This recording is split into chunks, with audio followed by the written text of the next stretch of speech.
Madame, quel est votre mot?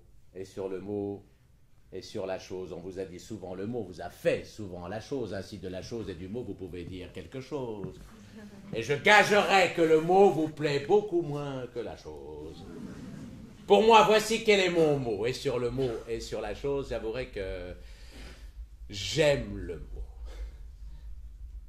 J'avouerai que j'aime la chose. Mais c'est la chose avec le mot, mais c'est le mot avec la chose. Autrement, la chose et le mot, à mes yeux, seraient peu de choses. Je crois même en faveur du mot pouvoir ajouter quelque chose, une chose qui donne au mot tout l'avantage sur la chose, c'est qu'on peut dire encore le mot alors qu'on ne fait plus la chose.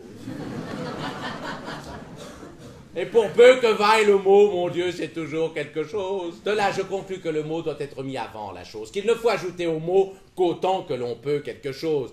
Et que pour le jour où le mot viendra seul, hélas, sans la chose, il faut se réserver le mot pour se consoler de la chose. Pour vous, je crois qu'avec le mot, vous voyez toujours autre chose. Vous dites si gaiement le mot, vous méritez si bien la chose, que pour vous, la chose et le mot doivent être la même chose. Et vous n'avez pas dit le mot qu'on est déjà prêt à la chose. Mais quand je dis que le mot doit être mis avant la chose, vous devez me croire à ce mot, bien peu connaisseur en la chose. Eh bien, voici mon dernier mot. Et sur le mot et sur la chose, madame, passez-moi le mot et je vous passerai la chose.